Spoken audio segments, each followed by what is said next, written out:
Sessy, the NFL playoffs are finally here, and we're going to dig into all the games. We're going to make predictions. We're going to make our locks. We're going to talk about NFL head coaches that got fired. We're going to do it all, and we're going to have some fun. All of life has been meaningless until now.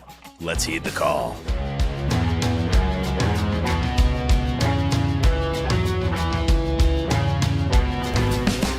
Heyo, welcome to Heed the Call, an NFL podcast.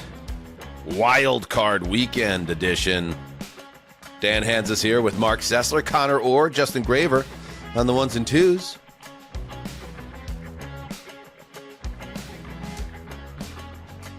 And then there were 14, Marc Sessler. Doesn't it just feel like, in another way, like the beginning of spring? Like everything is new. New stories, narratives, and heroes are going to bloom, and like it feels like something very different to me, and I love it. I'm excited for this playoffs, especially. There's a weird what? You said there's a weird. I said these playoffs are weird. They're strange. There's something about these new faces and teams. You said there's a weird. You said there's a weird. 100%. So we laid out. We were waiting for you to finish that old cento off. Justin, please zapruder this in the next 20 or 30 minutes. I don't agree with that at all. Okay, so this is, I'm excited too. We're all excited because we just talked about it with Brandon Perna. Check it out on the Wednesday show. It's been a weird year. So obviously, logic would dictate that the playoffs will be weird. Unless the weird thing would be for the playoffs to go totally chalk. And I can see that too. So let me do this. Let's start. We're going to get to all the games that will be played. Of course, 2 on Saturday, 3 Sunday, 1 on Monday night. We're going to preview them all. We're going to pick them all. We're going to get deeper into our lock competition.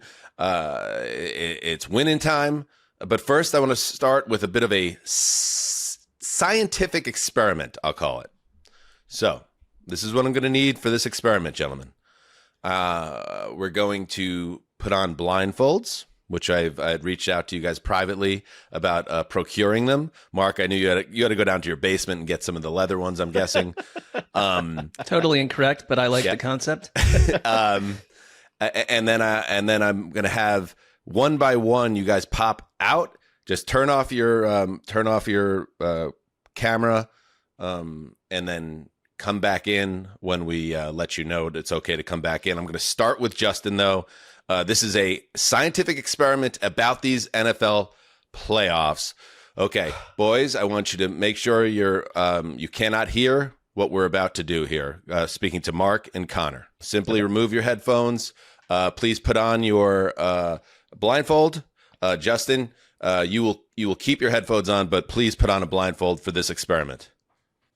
Justin looks like he's about to rob a bank. A little bit weird. Check it out on YouTube. All right, here we go. Justin, hit the music. Wait, all right, take off the blindfold. Now hit the music. And then reapply the blindfold. Here we go.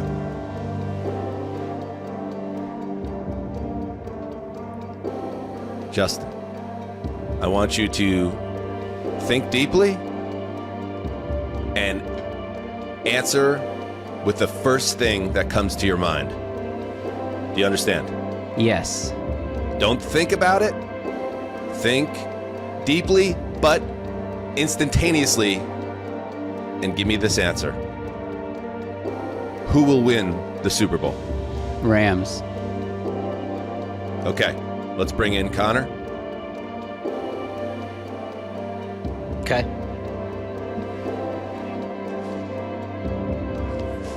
All right. Conor, keep the music going, Justin.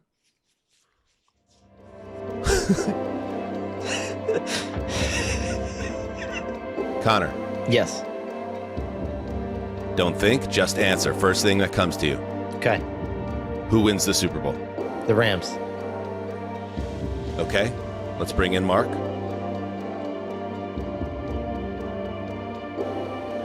I'm back. Conor, you can take off your headset. Okay. Am I blindfold? Yes. Okay. No, keep the blindfold on, please. Okay. You okay? Mark, Yeah. the first thing that comes to your mind. Don't think, just react. Trevor Lawrence, Who wins the Super Bowl? Patriots. Okay, everybody come back.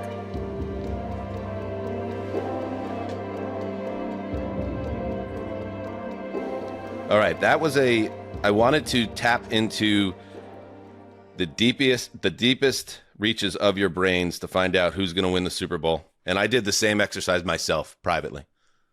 And two of you gentlemen in this scientific experiment, Justin Graver and Conor Orr, both said the Los Angeles Rams will win Super Bowl 60. Marc Sessler said the New England Patriots will win Super Bowl 60. Wow. And this one really surprised me. I said the Buffalo Bills will win Super Bowl 60. And I'll tell you why that's crazy. I don't even think I'm picking the Bills to win this week. But that was the first thing that flashed into the mind. That was a great exercise. Like that, I was a little, when you're in it, I Yeah. couldn't figure out what I was doing half the time. But then once I was brought in and involved, just a beautiful experience. And I'll be real with you. There was actually no functional reason for you guys to wear blindfolds. I just thought it would be funny. Yeah. So thank you, though. Thank you for going through that experiment. Connor? I enjoy these things, right? Sometimes the busyness of life and the flashing sirens and the social media and everything, it prevents us from tapping into that direct line from brain to mouth. And Right. and we brought it up here. It was like a trust fall. Yes. Rams, Patriots, Bills. Let's take a look at the playoff bracket right now. Patriots fans hate me right now, by the way. That is the ultimate whammy right there. And I couldn't be more thrilled about it. Eagles fans probably a little annoyed. Defending champions overlooked. And as we look at this, yes, we're going to go through each of these games. The number 5 Rams at the number 4 Panthers, the number 6 Niners at the number 3 Eagles, the number 7 Packers at the number 2 Bears. On the AFC side, the number 5 Texans at the number 4 Steelers, the number 6 Bills at the number 3 Jaguars, who I've fallen for in the last several weeks. There's a lot going on in this month. And the number 7 Chargers at the number 2 Patriots. So let's get into it. Let's break these games down. And by the way, just another quick little thing here, because it's starting to get complicated. Justin, can you throw up, like, how do I watch these games if I'm a fan? Cable package isn't going to, you need Fox. You need, let's see, you see Fox for Rams, Panthers. You need Prime Video for Packers, Bears. You need Paramount Plus for Bills, Jaguars. You need Peacock for Chargers, Patriots, and then ESPN for Texans, Steelers. Is everybody covered? Or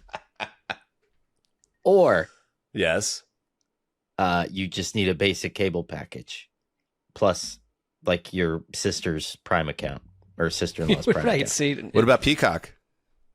The game is only on Peacock? uh-oh. No, it's also on NBC. But Hang if you were a cable cord okay. cutted That's what I'm saying. cord Cutter. Yeah. cutter, yeah. Okay. So you'll be okay, Connor. But it's just be ready to bounce around everybody, and hopefully your internet is strong enough Connor's to going to be handle. listening to Westwood 1 for that game. So. I'll read about it in tomorrow's paper. All right. Now let's get into it. We'll go in order. We'll go in order of the games, and I just want to get.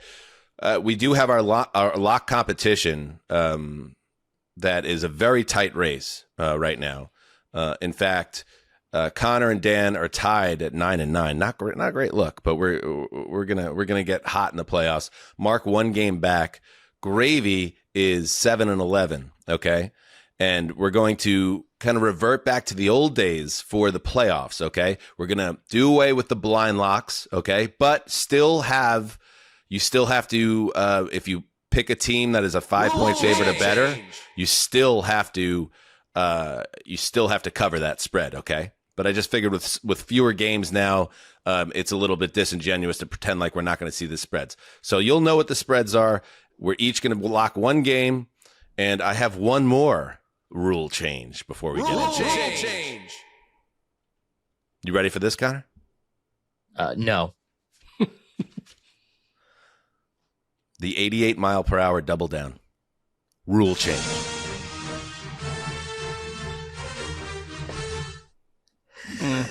Meaning? You pick one game in this playoff run. Everyone has to pick one game for the 88 mile per hour double down. And it's worth double the standings. So you win that week, and you go back to the future, and you could reverse a loss from earlier in the season. Conversely, if you get it wrong, it's double the penalty. Oh, Jesus. So okay. pick carefully. It could be this round. You only get one time to do it. Could be this round. Could be divisional playoffs. Could be championship Sunday. Could be Super Bowl. Okay. I already know what I'm doing. Understand? Okay. Shit. Sessler already knows what it's going to be for his double down. You can guarantee that team's going to lose. So keep that in mind in your own wagers outside this universe. All right, let's get into it. Let's start with Westivus. Yes, our great friend, Chris Wessling, used to celebrate it, Mark. What was Westivus? Westivus was, it's always the earliest Saturday playoff game where the league finds a way. Me. That is true, and they find a way to bury like the two lowest Q rating teams, and it birthed out of I think repeated Bengals Texans games, Yes. and it often featured the Bengals, which was while Chris was he had his issues with the Bengals. Obviously, I think he found it playfully annoying that the Bengals were constantly stuck in that spot. So it's the lowest wattage game for one reason or another. Yes, the Texans were, the Bengals were the patron saints of Westivus. The Texans kind of took the crown. When they played each other, it was even better. It was like Super Westivus. And this year, the Westivus game is the number 2 Rams, which is not a typical team playing on Westivus, but it's because they are playing the NFC South champion, the 8-9 Carolina Panthers. So this is a game. It's going to be on Fox. Joe Davis and Greg Olson on the call. And Connor, this is a game that obviously a lot of people are going to look at this game and say, oh, Rams will roll. The Panthers, they shouldn't even be here. But let's remember a couple things, right? One, the Rams weren't playing a very high-level version of football down the stretch of the regular season. They also were beaten by the Panthers in Carolina just a few weeks ago. So what do you think about this one? Is this game going to be a similar game, a close game, or do the Rams, as the clearly better team, take care of business? It's just hard because you would assume that it's the playoffs, and so everybody's going to bring their best. But if every measurable and every kind of factor that you think about this game, you're like, okay, where are the Panthers going to have an advantage? I mean, the Rams are great against the blitz. The Rams are a great run team. The Panthers are struggling to stop passes in medium range, deep range. The Rams have Puka Nacua and Devontae Adams is coming back. I don't see a world. And what's really going to annoy me is when the Panthers win this game, someone will find this and be like, gotcha. But I don't see a world where this ends up within 10 points. I can't imagine it does. It's I know we've hammered the 13 personnel thing to death at this point. It's a carcass. We understand that they used a lot of 13 personnel with 3 tight ends, but I saw a stat that 44% of their plays, the Rams, have been 13 personnel since week 7, and Stafford has thrown 20 touchdowns out of it. And all 3 of their tight ends are fully healthy. The 4th appears to be. And so you just mentioned the 2 wide receivers, along with this way that they attack people. I think it's like you're not going to see a repeat of that Panthers game. They're really going to have to figure out a way to do what they did last time, which, Dan, was they caused a lot of Matthew Stafford mistakes. Here's the one thing that I will mention, though, right, is that there have been games this year, including the last time that they played, where teams going against the Rams that have bigger physical wide receivers, like A.J. Brown in the second half of that Rams-Eagles game, where you can start to go after that L.A. secondary. And Tet McMillan did it before. I think there were a couple route concepts that they kept kind of hitting the Rams on, and while they'll button that up, that fatal flaw does still exist with that Rams defense, right? And so if you can find the way to get that guy the ball consistently and allow him to physically take over, maybe you can score with them a little bit. I don't know. The Rams are getting a big piece of their secondary back, Quentin Lake. He's been out since week 11, And if you look at the data, right when he exited the picture, they started getting beaten a lot more with downfield passing and big plays. So if Lake comes back and he's the guy that he was before he went down, perhaps that can help them out. They have a corner, also Forbes, who's been picked on repeatedly down the stretch. So there's a path here. And let's be real about the Panthers, right? Like, they are a team that is very difficult to discern because they've almost, if you look at the way their schedule broke down, good week, bad week, good week, bad week, good week. Like, coming off a bad week, they got beat by the Bucs at home with a chance to clinch the division, and then went in the back door because they got help on a day later. But, like, you know, would I be shocked if the Panthers are moving the football and then it becomes a situation where does the Rams special teams play a role here in hurting them? Does Matthew Stafford put the ball up for grabs, which has happened a little bit more?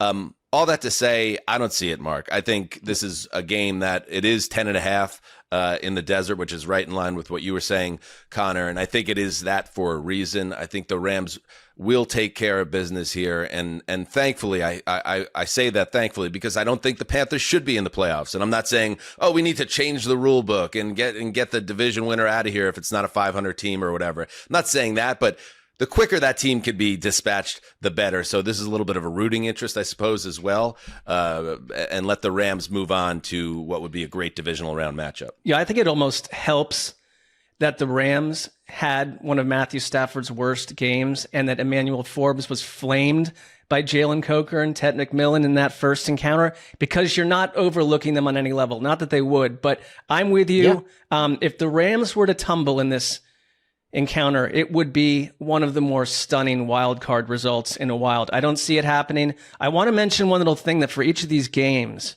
I spent a lot of time on this, coming up with just the same way. We're at the beginning of this. We don't know what's going to happen with each of these games, which are like children. Sure. Coming up with you guys have lots of kids. I have kids. You got to go through the process of naming the child. It can be very lots of kids. I have 2. Well, but there's 7 between us, as far as we know, and that means 7 times you go through the process with the significant other trying to name the child and stuff. Sure, the name Mark, I've come up with this, and I have only myself to battle, is Sylvester. This game is just named Sylvester. The game is named Sylvester. Okay. It kind of has like a Sylvester vibe to it. I get that. Stuck to me. Justin, make a case for the Panthers pulling off a massive upset. You guys said it. They did it once before. They're at home. They might be able to control the clock if they get their run game going and thus keep the explosive Rams offense off the field. I don't know, man. I spent 30 minutes last night watching a Rams season, Rams season as a movie, and it just takes you through all the weeks, and fell in love. They're my team now for the playoffs. So wrong person to try to make a Panthers case. Okay. I didn't realize that you had such a Rams little fascination. Yeah, I'm in love with Chris Shula. I really want Chris Shula to be the next head coach of the Titans, so that's where it comes from. Okay. And by the way, we'll have a halftime where we get to some head coaching and coaching movings and goings and with our carousel. What was that, Connor? I was going to say it's just going to make hiring Jason Garrett suck so much more for you, Justin. But they're not going to hire Jason Garrett. They're bringing Jason Garrett in to get some ideas, some perspective. He talks to every coaching staff in the league. He gets to meet with 2 of them. How to make the B block sing on Sunday night. Jason, how do you always what's more punt Titans, on by the way? 4th and 1? What's more Titans than the Dolphins bring in Troy Aikman and the Titans bring in his career backup, Jason Garrett? That kind of just aligns to me with how, the emphasis Justin. here. Make your jokes. We can make. I'll join you if they actually hire Jason Garrett. It's not. I need it to happen so bad. Come on. And you mentioned it, Connor. Devontae Adams is back. They did the right thing, the Rams, resting him the rest of the regular season.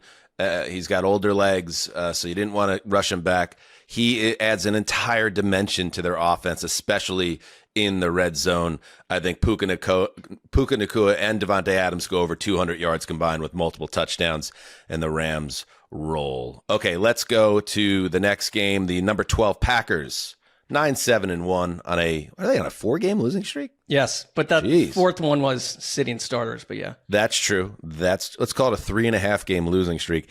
At the number 9 Bears, 11-6. Green Bay is favored by 1.5 here. This is on Prime. Al Michaels and Kirk Herbstreit. How many? Al. I'm a little worried that Al could be sent out to pasture after this season. I know a lot of people would be happy about that. I would be bummed out, but is this the last Al game? I don't know. He said he wants to keep going, but you're right. He could reassess.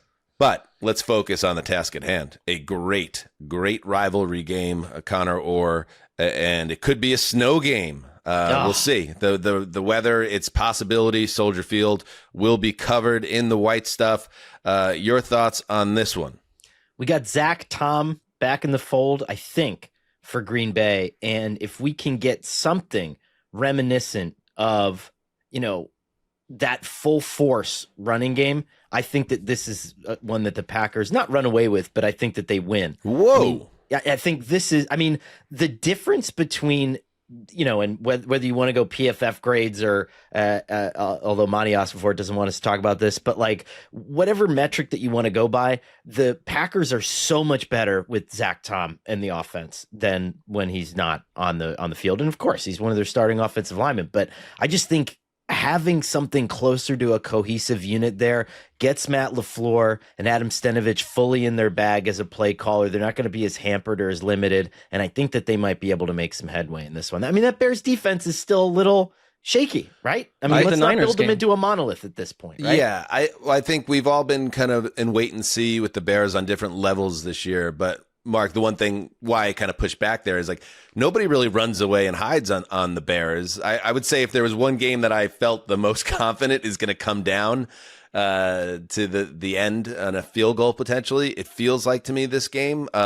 Now, it's also needs to be said that the Packers, Week 18 aside, have not looked like the Packers. And if you want to make the neat dividing line, when Micah Parsons went down with the ACL, they have been absolutely brutal in the trenches ever since. They're especially against the run. They just don't have the depth. Parsons' presence was huge, both as a pass rusher and in the run game. In the interior, they're very vulnerable. So Ben Johnson knows that. And if we respect Ben Johnson, you imagine he's going to go with a game plan that attacks Green Bay's clear greatest weakness. And that's where I think the Packers could be in a lot of trouble in this game. You're right. Like everything that you based this season around on defense was around Micah Parsons, and we saw what that was morphing into. And then he goes down, and in the next 2 weeks before that sitting starters game, they gave up 457 rushing yards.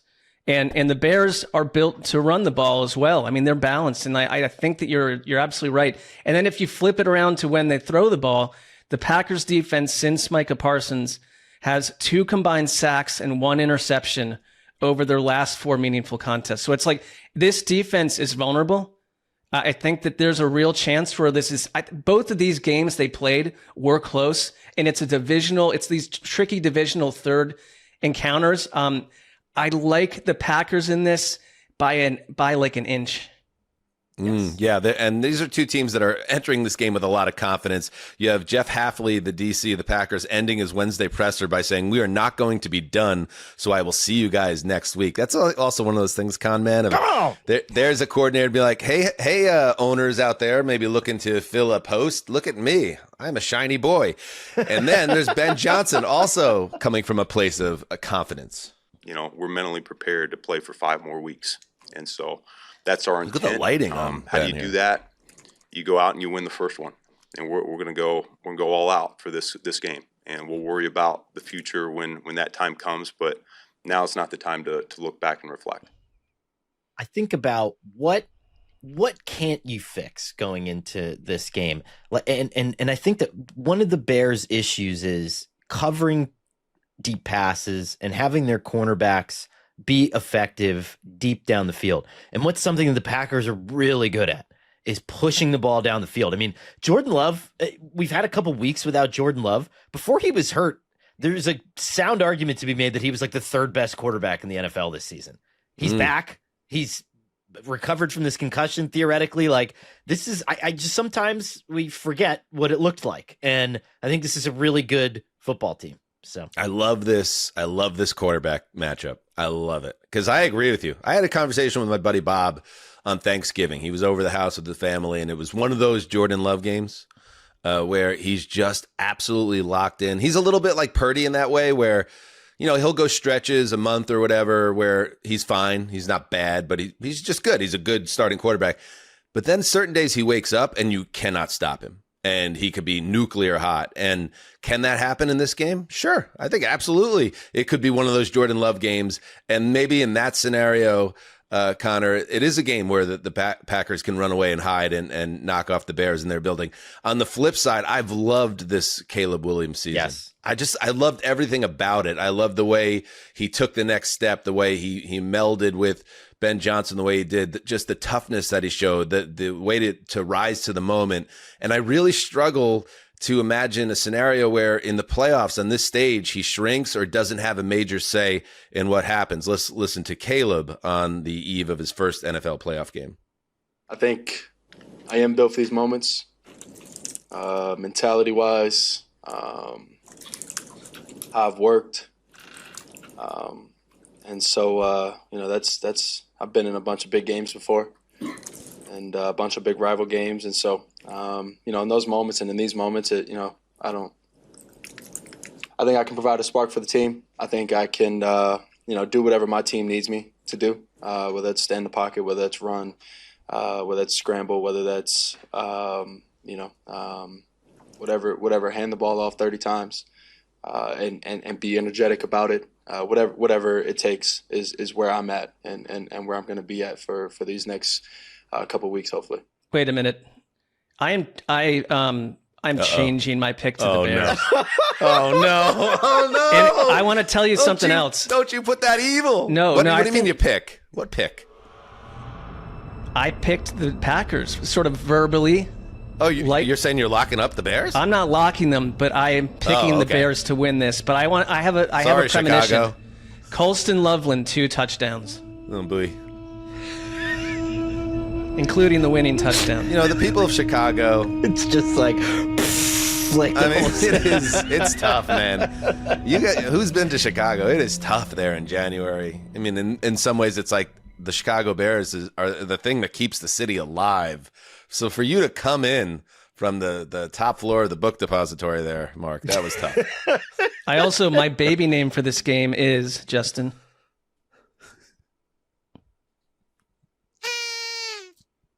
Felipe. It's a total Felipe. It's a total Felipe. Absolutely. I like the Bears. I like Caleb doing something special at the end of the game. Packers. Ooh, Packers that's by a fun 4. one. All right, let's take a break. And when we get back, we move to Sunday. Sessy. So everyone's deploying AI agents now, right? They're automating tasks, handling workflows, making decisions. Yes, but here's the thing. Sometimes they mess up, right? Delete the wrong files, make changes you didn't authorize, or just go off script. And when that happens, you're stuck figuring out what went wrong and how to fix it. Unless you're using Rubrik Agent Cloud. AI is here, but can you control the risk? AI agents move fast, and they can now create 10 times the damage in 1/10 of the time. Rubrik Agent Cloud is the only platform that lets you monitor, govern, and rewind AI agent actions. You can get full visibility, enforce policies, quantify risk, and undo destructive actions. It runs in the background, sets guardrails, and if something breaks, you just roll it back, like undo, but for AI. Absolutely. Honestly, using Rubrik Agent Cloud would make me way less nervous about letting AI agents actually do things. If your business relies on AI agents, you need the ability to monitor, govern, and rewind their actions. Right now, Heed the Call listeners get exclusive early access to Rubrik Agent Cloud. Head to Rubrik.com. That's RUBRIK.com. Rubrik.com. Life can feel like one big puzzle. You're constantly trying to fit all the pieces together. Your career, your passions, your relationships, your finances, and of course, your health care. Yeah, it's a lot, but finding care shouldn't be the trickiest piece. That's where ZocDoc comes in. ZocDoc is a free app and website that helps you find and book high-quality in-network doctors so you can find someone you love. We're talking about more than 150,000 providers across all 50 states.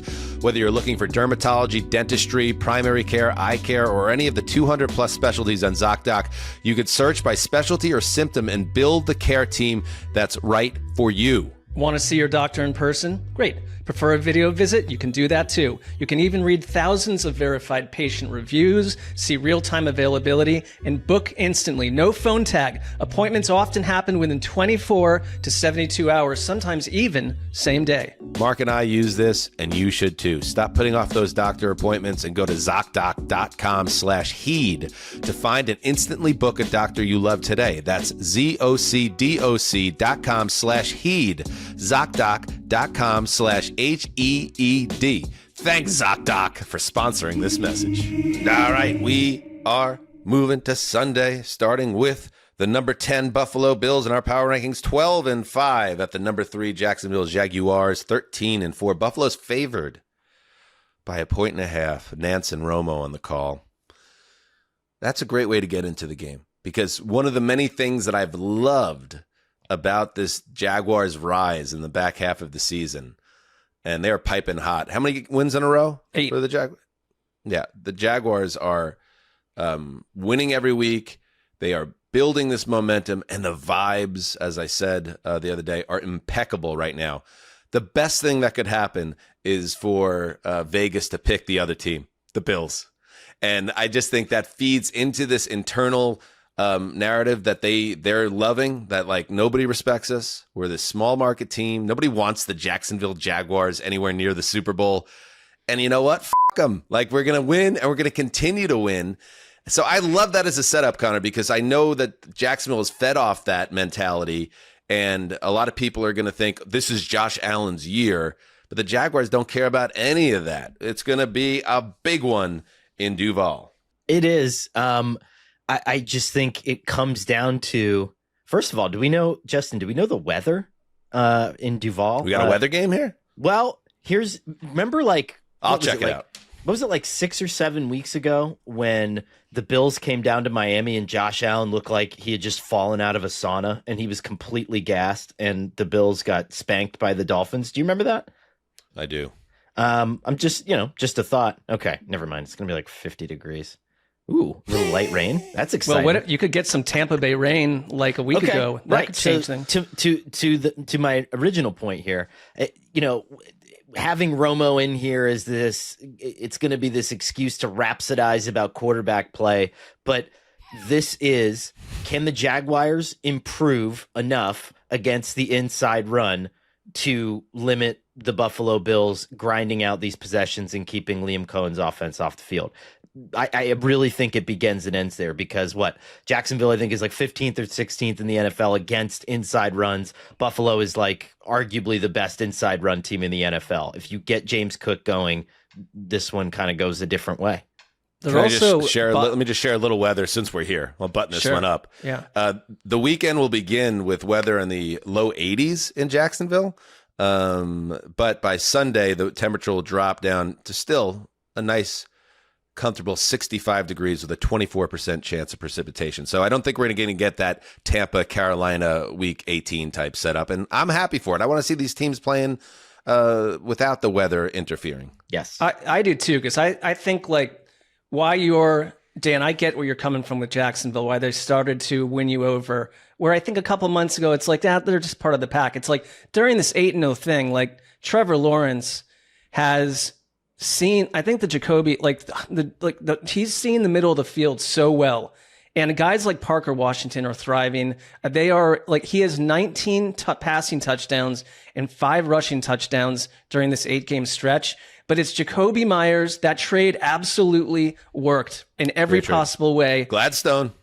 Yep. Brian Thomas Jr.'s awoken to some degree. Parker Washington has been awesome. So it's like they've got legit weapons. So I don't want a weather game. I want to see Trevor Lawrence go take care of business. And I kind of like the vibe of this team. They're like a wild late night party. Cohen on down. I would like to see Liam Cohen at a late night party. Probably some weird stuff. Speaking of Liam Cohen, Here's how he was asked how he handles the mental side of this week with guys who haven't really done the playoff thing before at this level. Same as, man. Same as. That's what we talked about this morning was 1-0 again this week. That's especially, we're in the dance now, right? We're in the tournament, so we got to go 1-0 each week. Yeah, it may be a little faster. It may be a little, more physical. Like guys might sustain blocks a little longer, and that's the difference. That is playoff football, and, we'll be ready. You had an ice cold smart water there. How do you not just grab that and chug it? Like anytime someone hands me an ice cold anything, you drink it, Oh, look at Mark. He's got one. Yeah. They're very, they taste Mark's very looks good. closer to room temperature too. It doesn't have the same sex appeal. It's struggling for room temperature at best. So. Like I said, I've fallen for this Jaguars team. And did you see this Trevor Lawrence video of him at a local watering hole in the Jacksonville area? This is what I'm getting talking squatted. about. I thought it was. Can you play that? Check it out on YouTube. That wasn't everybody. AI? As I understand, we have this. It's gonna you're gonna watch it on YouTube, and then you'll hear Trevor Lawrence confirming that it wasn't AI, that he actually was getting squatted by a very powerful woman at a local Florida bar. Yep, it's done. So we can all move on now. I know you guys were worried about it, but yeah, it's pretty just having a good time, I guess. I don't know how else to describe this. I did not think that was going to happen. So, but it was interesting. I have phones now, record everything. So there you go. You didn't think How does that even happen? Get squatted, or you didn't think it was going to get sent? Didn't think it was going to get filmed. I mean, I knew I was going to get squatted. She didn't just pick me up. It'd be crazy. You got to be powerful but, if you're doing this. No, I was just having a good time. Obviously, it's 1,000 people have asked me about that, but I feel bad that because he feels like that's making him seem like maybe he's not, Mr. Serious Football Guy, but I think it makes him more endearing. It makes him more human. And I actually heard from one of our listeners who's a Jacksonville resident. He said, Lawrence is known for, he's out and about. Like he's in the town. He he has a good time. And I don't know. It's just again, this city loves this team. They love this quarterback. And I think it's going to be a real home field advantage for Jacksonville. And then the question becomes the Buffalo Bills.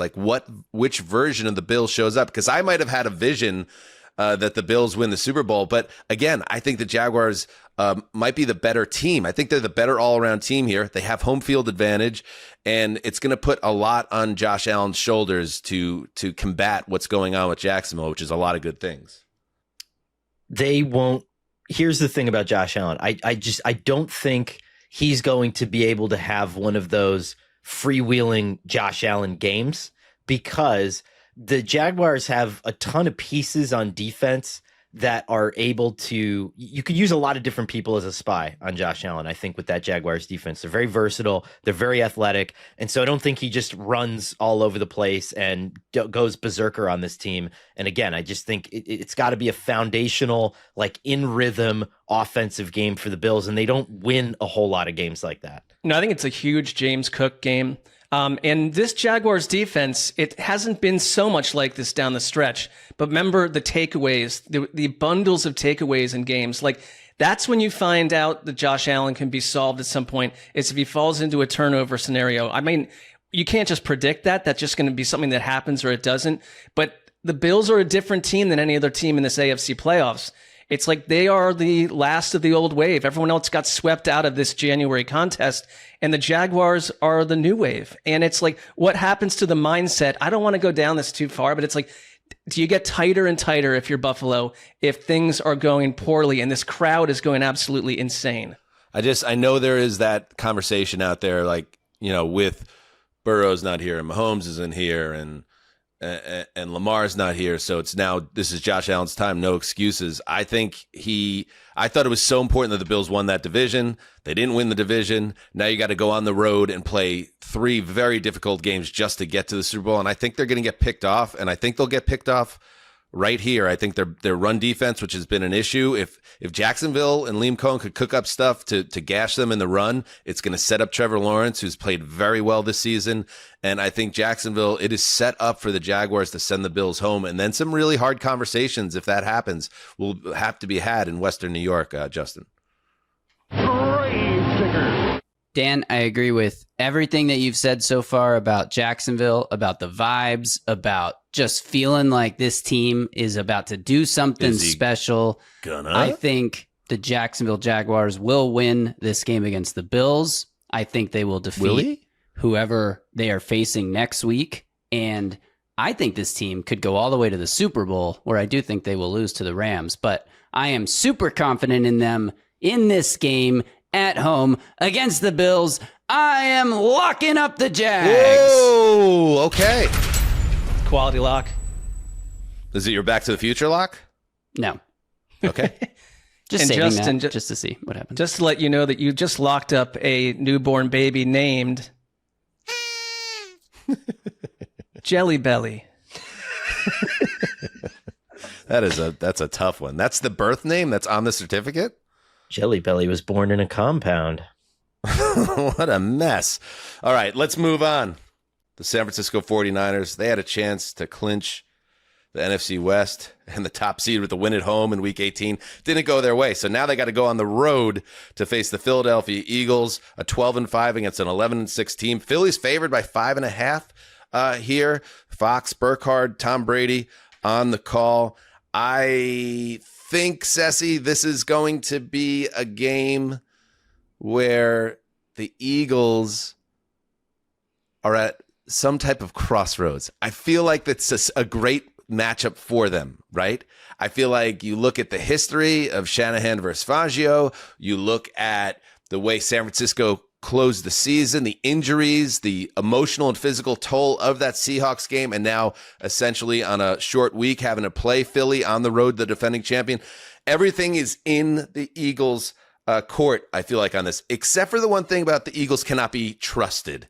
And I think anybody that watched the Eagles all year long, including the biggest diehard Eagles fan, has to be thinking in the back of their minds, shit, which version of my team is going to show up in this game? So while a lot of data backs Philly handling their business at home here and continuing their title defense, we're not going to know until that kickoff.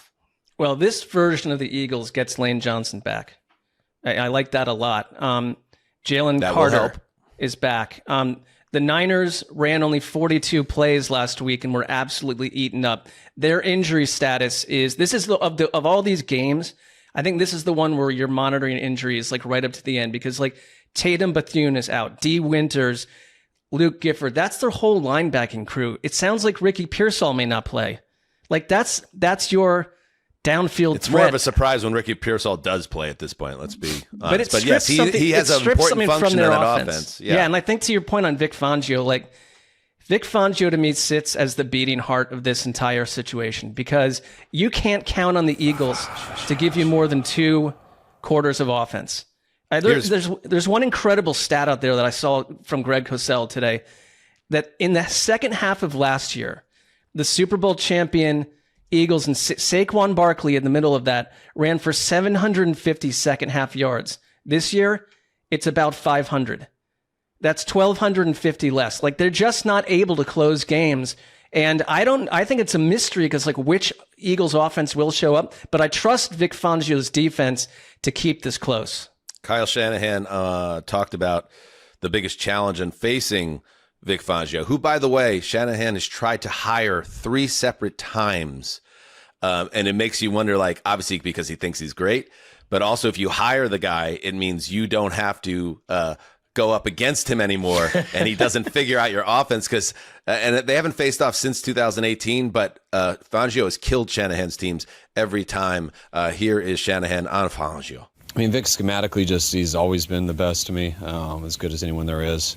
Has a very sound scheme that he doesn't need to change up very much. It just naturally changes with how he does his coverages, how he does his fronts, the personnel groupings he does. He's very good at getting a beat on what you're trying to do and making you adjust. I mean, I think this is a Lane Johnson is back game. I mean, every video that you see of him at practice, he's moving along really well. This was initially supposed to be like a 3 or 4 week injury that has turned into like a 7 or 8 week injury, and has absolutely coincided with sort of that second half death of the Eagles offense that we've seen, especially as we get closer to the playoffs. But the track record with and without him is remarkable, and it's something that everybody knows at this point. I think they're like 101-57 with him, and like 18-30 without him. He is one of the single biggest factors to this offense moving. And if you can finally, we've been saying this all year and it sounds so boring, but it's like, you can run the fucking football against the 49ers with no linebackers or defensive line, you're going to win this game and it's going to look like the playoffs last year. Yes, there's a path here. There's a path here, absolutely, for all that to play out just like that. And back to the coaching side of things, Fangio deserves a lot of credit for being as talented as he is. Shanahan obviously is a guy that's seen as a very high-level, top-of-the-league type figure. And I think this time of year when the 49ers are playing, there's always that question is, when is this the year where he gets the chip? And how much does he need the chip to define his legacy at a higher level? Here's Brock Purdy talking about Shanahan and highly flowery phrasing. I mean, he's a Hall of Fame coach. So, I mean, to be able to have him draw up stuff and scheme stuff up for us and put guys in certain positions and for us to just go out and execute, be on top of our stuff every single play, we're grateful to be playing for him, man. So, obviously, every single week he goes all in and gives everything he's got for this team, this organization, to make sure we're put in the right positions and to go out and have a chance. And so anytime we step out in the field with him as our play caller, man, we're always going to have a chance. I agree with that. I agree with everything Purdy said, Mark. I just, you're not a Hall of Fame coach until you have that success at the highest level. And I think the frustrating thing a little bit, I would think for Shanahan once again, because he's had some close calls, is I think this could be a Super Bowl team. I just wonder if the version of the Niners right now and now the matchup they get in round one is going to conspire for their season to end very quickly. I think this is going in a bad direction for them. That's why I like the Eagles to take care of their business. I do too. I think Purdy said that really well. I mean, someone who spends hours and hours understanding the mind and the advantage of having Kyle Shanahan in your corner. It's it's wild to me what's happened to this team. 2 weeks ago, coming out of that Bears game, I thought they can beat anyone. And after what happened against Seattle, I thought, I just don't know. Maybe the end of the road, and it's tied to injuries. Trent Williams went out with that hamstring. We don't know what's going on there. Is there just too much loss here? And yet this is the son of someone who, at this point in his career, coaching the Broncos, people were wondering if he would ever make the Hall of Fame, and he found a way to do it late. Have we swung too far, Sessy? Because I feel like that's where I'm at, because a week ago I was locking up the Niners to get the 1 seed. And then I was spooked enough by the way the offense looked and the injuries that now that's kind of where I am. That the Niners, I think we have swung too far in the sense that I don't think anyone's going to be surprised if the Niners came out, played efficiently, and no matter their injuries, just found a way to beat an Eagles team that also has been a complex, frustrating watch all season. Which team's been more consistent? It's the Niners, save for most of their injuries, in my opinion. I think it's going to be an absolute blood fight, which is why I call the baby Horatio 2. Is this like a robot? What is the 2? Well, it's the child of another Horatio. You mean Horatio the second? Yeah. See, us humans, Mark, we don't say Horatio 2. Well, I named it. Yes, that would be more a humanoid, or that was a classic alien move to call it Horatio 2. Just a heads up. Well, you're welcome. Yeah. Anyway, Connor, put a bow on it. I agree that the blood fight take, because I think one thing that I've noticed, the more that I've been going to playoff games in person and you get the binoculars and you watch the warm-ups, is this comes down to which team just shoots out of that locker room like their whole body is on fire, and who do you think is in a better position to put their guys in that spot? Because I think it's close enough that it comes down to attitude. And do you trust Nick Sirianni in that situation, or do you trust Kyle Shanahan and Robert Saleh and the muscular guy with the giant boombox for the 49ers? Who gets the job done here? I don't know. Remember, this was the Dom gets in a fight game. Oh, this was the opponent. Yes. Ooh, sexy. All right. Storylines everywhere on this one. All right, let's halftime break. Let's talk a little coaching carousel, because we did have another shift. We are up to 8. We have hit the number. There will not be another because there cannot be more than 8. There cannot be less than 7. Has to be 7 or 8. And Mike McDaniel is indeed out as coach of the Miami Dolphins. Shefty reported via sources that the Dolphins have not contacted John Harbaugh or made inquiries into other coaches. This was a, quote, independent decision apart from general manager. Do you believe that, Connor? So here's what I think.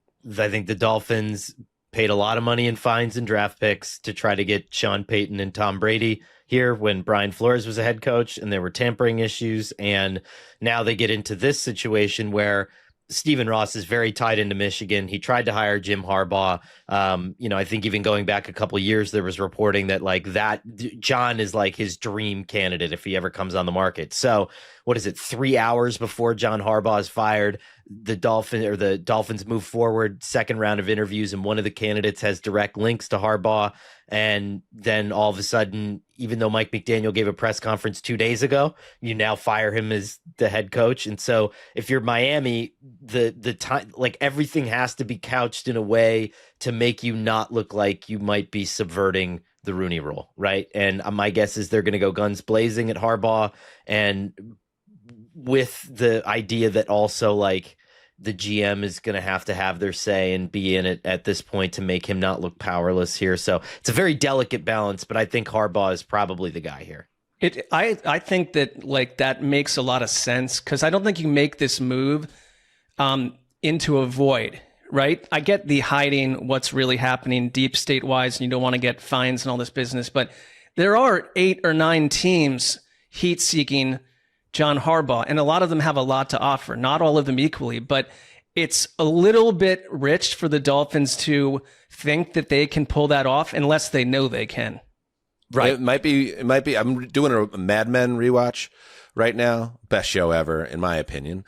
And there's a moment in the season where I think it's American Airlines or Pan Am, that account becomes available on the open market.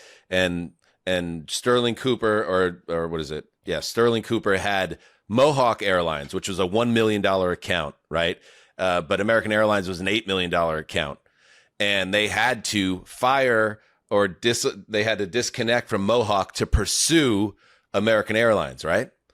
I think that's what happened here. I think they are willing to risk it and hopefully end up with John Harbaugh because Mike McDaniel is Mohawk Airlines. And I respect Mike McDaniel, we all do, but I don't think there was a huge case to keep him there. And especially if you love someone out there, Connor, and if you really love Harbaugh, go move heaven and earth and go get him. And then I wonder because we know the Giants are very hot for Harbaugh, what is the better job if it comes down to with Harbaugh having those two options? It's kind of a fascinating storyline.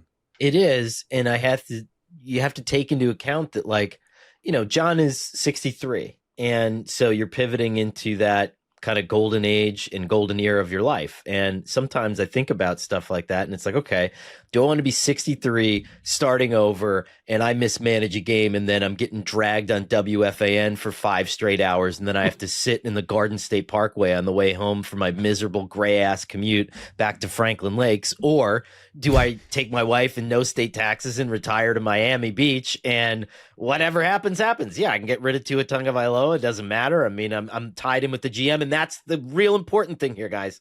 The Giants kept their GM, okay? Joe Shane is in the building. He's calling the shots, okay? Miami has a blank slate, and if there's someone that's like, oh, yeah, John Harbaugh's like, okay, I like that guy, and he gets a little bit of juice in the personnel department, I think that changes the whole complexity of the search. What if John Harbaugh has enough juice to dictate terms of that with the Giants the way Liam Cohen did in Jacksonville? Exactly. I mean, I don't think that this is even close to being done, but I think in situations like this, you have to think about weather, state tax, quality of life, like where you want to end up after, he lived in Maryland for 18 years. Like, does he want to keep doing that? Does he like the Northeast? I don't know. I mean, like, I guess if you're 63, though, one other thing those are all kind of post-career life choices and they make a lot of sense, right? But you've got to limit it, like, Jimmy Johnson going down to the Dolphins and getting like the final breath of air from Dan Marino and then the whole thing melts down. Like, great. But one team has Jackson Dart. I'm not saying we know what he is entirely. The other team is breaking up with Tua, and we has Quinn Ewers. And it's like, what if it takes 3 years to find a functioning quarterback? Then you're 66. Yeah. I'm glad you brought that up. It's a great point, Ceci. And Connor, I know the winters can be tough in New Jersey. I understand Just that. look at it out here. Okay? I get that. But Jimmy Johnson, exactly who I thought of too. John Harbaugh goes down there, and yeah, you may not have income tax, but you do have freaking Josh Allen and Drake May in your division now, and no quarterback, and Tua on the books for multiple years, potentially hamstringing you further because of that horrific contract. I'm just saying, like, that job is not some like perfect setup for him either. If his intentions at 63 years old is to like be a relevant coach and not be part of a rebuild or be a deep underdog in his division for multiple seasons, I would take the Giant job personally, but he's gonna. Who knows? Maybe neither of them he ends up, but it feels like that's what it's going to turn into here. Yeah. Okay. Let's end halftime. We'll get you caught up on other stuff on the other side of Wild Card Weekend. Let's take a break. When we get back, we dig into Sunday Night Football of Wild Card Weekend. All right, Ceci. So lately I've been really into a new ritual of a good cocktail. The shaking, the pouring, the moment to slow down. But I haven't always wanted the alcohol. So I started trying non-alcoholic options, if you believe that, buddy. And the one that completely surprised me, bang, RK. They've been leading the zero-proof space for over a decade, created for people who want all the flavor and experience of a cocktail without the alcohol. They're real pioneers in the whole sober curious movement. You're curious, Mark, about a lot of things. I am. I got a bottle right here of the amazing botanical gin. RK, spelled ARKAY, makes alcohol-free versions of nearly every major spirit: whiskey, tequila, gin, rum, vodka, even amaretto. Zero alcohol, zero sugar, 0 calories, but somehow, I love it, it still tastes like the real thing. Their patented warm molecule gives you the burn effect, that smooth, warm kick you expect from alcohol, without a single drop of it in. Yeah, I recently tried, as I said, the RK's vodka in my classic Gruden. And wow, if I didn't make it myself, I would have never guessed it was non-alcoholic.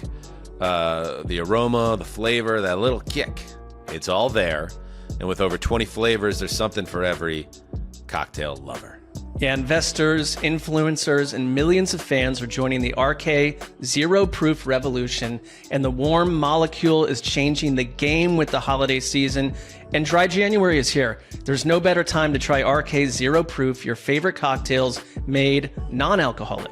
Oh my God, a January without a hangover? Feed it to me. RK is available at Walmart, Amazon, or at rkbeverages.com. That's ARKAY beverages.com. All right, we are back. Let's move to the Sunday night game, where the Los Angeles Superchargers, 11-6, travel to New England. They get the Patriots, 14-3. New England's favored here by 3.5 points.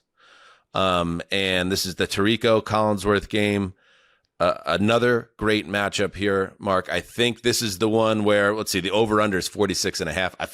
I feel pretty good, with all due respect to probably the likely MVP in Drake May. I feel very good about this being a lower scoring game, like a game that is very physical, hard hitting, with Collinsworth just losing his shit about the style of play that we're seeing. And I think that type of matchup could favor the Chargers, but at the same time, this is a Patriots team that has passed almost every test this season. They're at home, and May is a major difference maker. Yeah, it's a huge, the Chargers were built in the summer, and we had, Matt Money Smith glowing about this as a complete team on both sides of the ball. And Jesse Minter, who probably will become one of these people that becomes a head coach, he's a huge part of this matchup to try to contain everything that New England can do, from Travion Henderson to May through the air. And to me, that's a huge key. But this is a game about one thing, and it's the Chargers offensive line and Justin Herbert trying to survive what is the worst pass blocking line in the NFL. They're one of the worst run blocking lines. They're banged up. They've got third and fourth string guys playing, and the Patriots have Milton Williams back. They're not a great pass rushing team, but it's like, how long do the Chargers survive in general? And do they survive on the road in New England in this situation, as banged up as that key part of their team is? And yes, Justin Herbert is back on the field. They set out week 18 precautionary as he moves further away from that hand injury that required surgery. He took some snaps in practice on Wednesday. It was actually the first day. Wednesday was the first day Herbert had taken snaps under center in practice. So, Connor, I think that's a big thing too, because I think there was a lot of things, especially immediately after the surgery, that the Chargers couldn't do. They were operating out of shotgun a lot. Getting Herbert into his most comfortable situation, it makes their tendencies harder to crack. I think that Herbert is a guy that, Drake May is the hot new talent here, but this is Herbert's chance to really avenge what was a very bad playoff game last year. So I think a Herbert May QB showdown might be the most fun of the week for me. I don't know if it turns into a shootout. I don't think it is, but seeing these two guys healthy or close to healthy is going to be a lot of fun.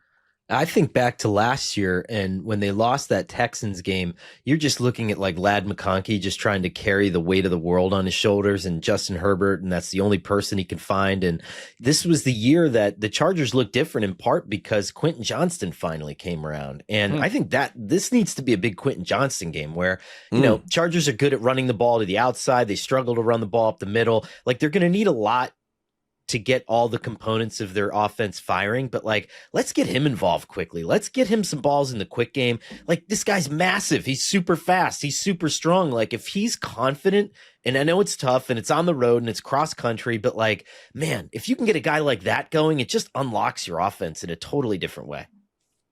This is like, I'm glad this is happening to New England, because yes, we get their schedule situation, but now like the concept that you kind of cakewalk through an NFL slate, which in theory makes no sense for any team, no matter what your schedule is. But it factors into their record, no doubt about it. But now you stare that right in the face. If you're Mike Vrabel, if you're Drake May, you're everyone. It's like, we're going to show you now against all these other teams that you believe are higher than us. We'll see. I'm taking New England in this game, in a tight one. I wonder if the Chargers offensive line, just like San Francisco, like, God, you wish, if you're a Chargers fan, you guys are out there, right? You wish, if you're a Chargers fan, that you just had that, you had your tackles back, and you'd love to go into Foxborough and enemy territory and be at full strength. And can New England do what other teams have been able to do, which is overwhelm this beat up and filled with backups Los Angeles offensive line?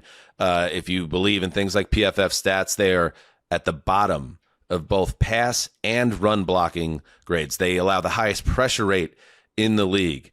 So New England obviously is set up very well there to cause chaos and get to Herbert. And if they do that, that's going to, I think, put the Chargers in a situation where points are going to be very difficult to come by. I also like the Patriots in this game. I think they advance. You can only play your schedule, even though they didn't beat really anybody good during the season for the most part. You could tell even the game against the Bills, an example, they lost. It wasn't because they were all of a sudden talent deficient. They just got beat by a Bills team that had a great close to that game. They'll be ready to play this game, and I think the Chargers, another team that I like, but I think they got a really tough draw here, both with injuries and their playoff slate. So I'm going to go Pats. I've been so maniacal about who I pick this year, and like that everything has to have a reason, and that everything has to look a certain way. And while you're saying this, I just have this emotional feeling, and it just like, it starts like in my lower body and just like surges through my abdomen and my lungs and my chest and my heart, and maybe I'm having myocarditis. I don't know, but I think something's going on. I'm gonna lock the fucking Chargers in this game. Come on, baby. Let's go. Who gives a shit? Like, if you're Jim Harbaugh, I don't give a shit about your PFF grades. You grab every one of those damn guys and you shake them until they fucking block somebody. Come on. Like, this is, my goodness. What are we doing here? That's gutsy. Let's go. That's Come on. gutsy. As part of the lock contest, I love this. Right. And does that, let me just, to be clear, is this your DeLorean lock? Are you going to double this one up? No. Okay, just checking. Just checking. And one little note, Justin, if we can, you locked up a baby named, for essentially the baby of Harbaugh and Vrabel, Old Barbie. Ooh, okay. Oh, Barbie? Like OL thing. Oh, old Barbie. Like Old old Barbie. Miss. Yeah. Old Barbie. Barbie. Okay. Take us to the last game. By the way, speaking of the locks, I have a terrible feeling about what's happening right now. The storm clouds are gathering. So I know I have to make a lock, and I know Sessler hasn't made his lock yet. This is ominous. You should feel ominous. Oh, boy. The Houston Texans. Oh, boy. Oh, boy. The Houston Texans, 12-5, absolutely on a rampage, 9 straight wins, travel to Accra Shore to face the AFC North champion Steelers, 10-7. Houston's favored by 3. This is the Buck and Aikman game, Monday Night Football. It is it's a game that, listen, Pittsburgh survived Week 18. Let's be real. You know, that's part of football.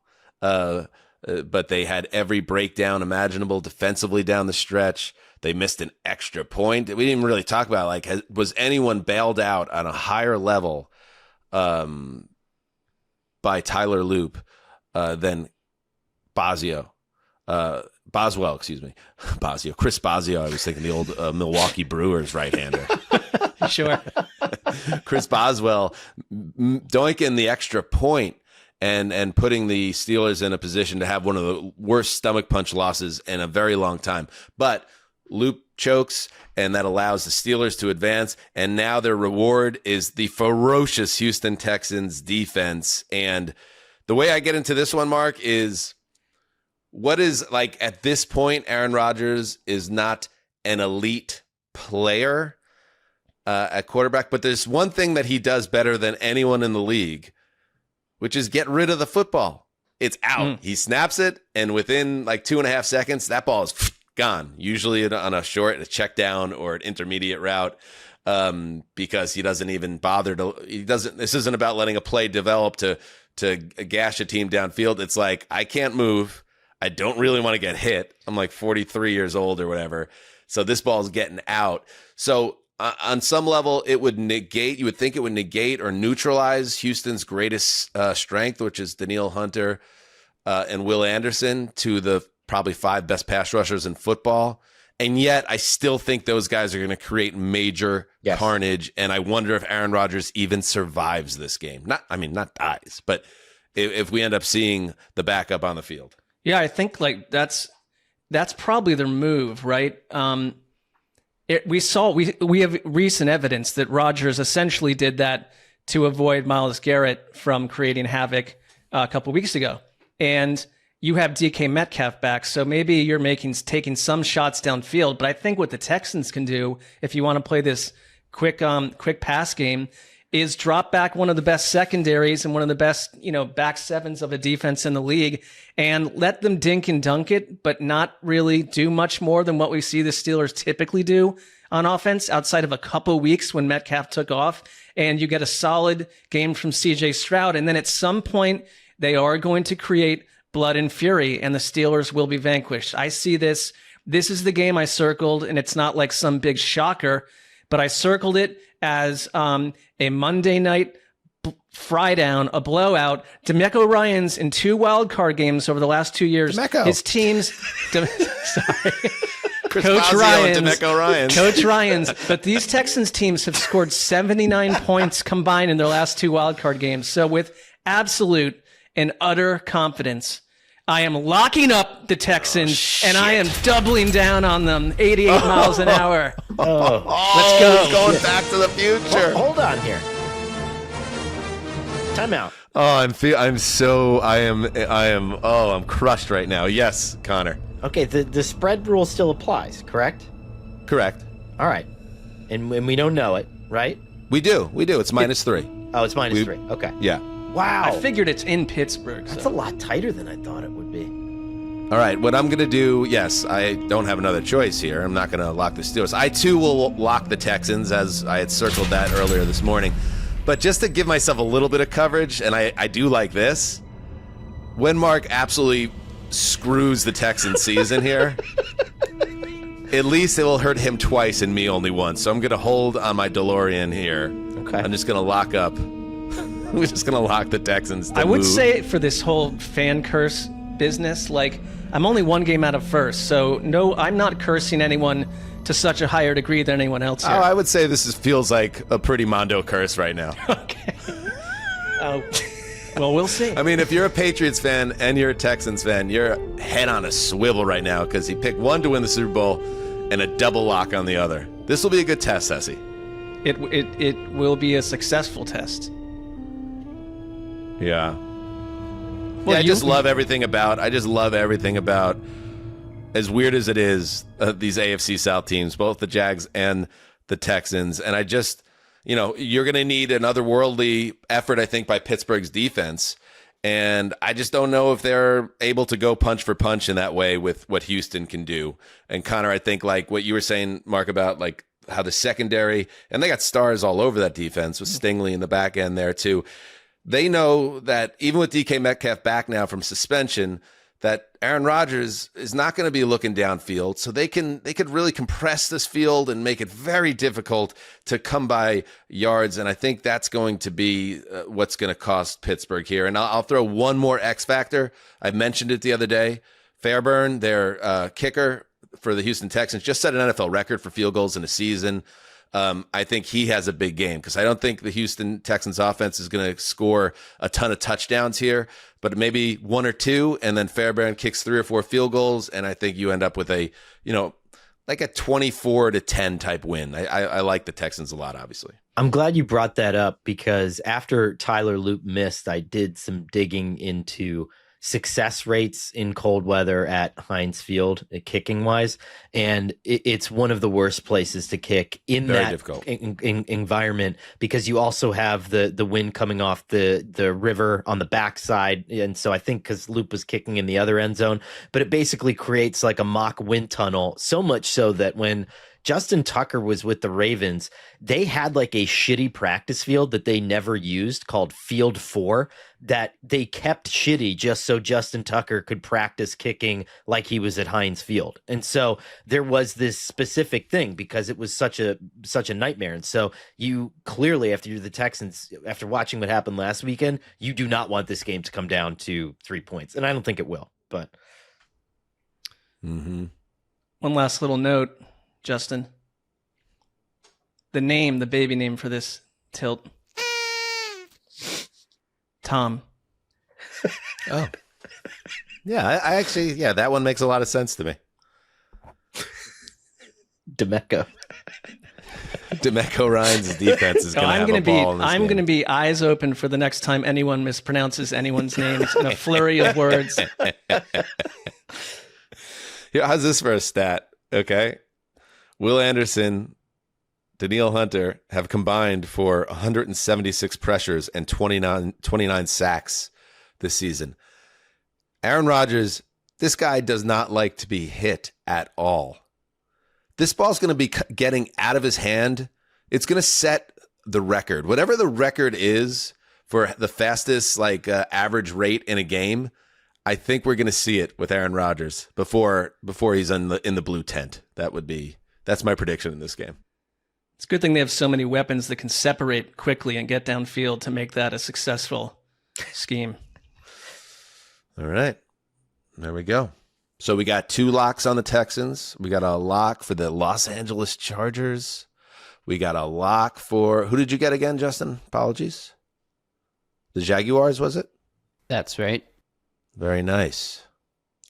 And we're going to watch it all unfold this weekend. And of course, you know how we're going to cover it. We'll have Sunday night. We'll cover the first 5 games, and then we'll be back on Monday night to cover the results of Houston-Pittsburgh, and all good things. All good things.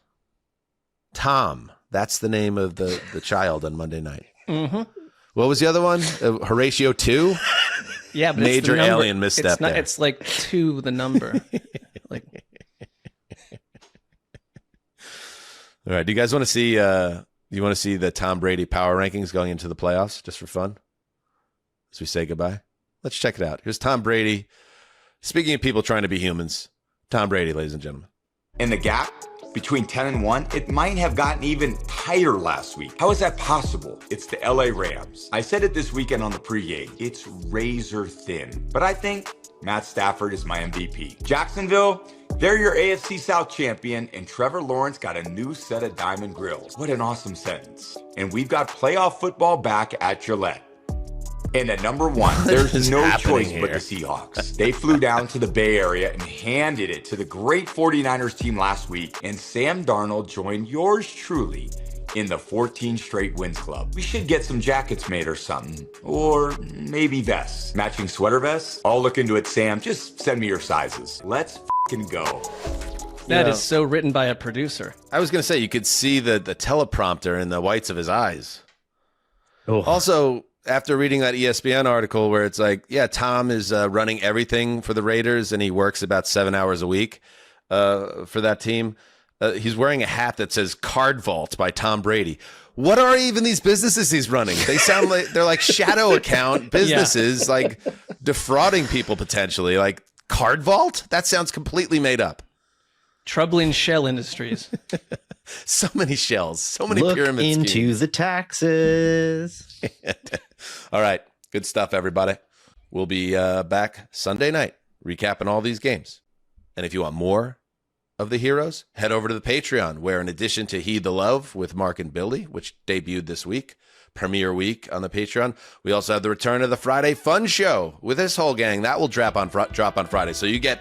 What else could you need, Sassy? I feel like the content's all there. And people are getting their merch. You know, it's all happening. Nothing unless you were innately greedy. I think that we don't have those type of listeners. Absolutely. Absolutely, buddy. All right, everybody. Have a great weekend. All right, everybody. Have a great weekend. Till next time, heed the call.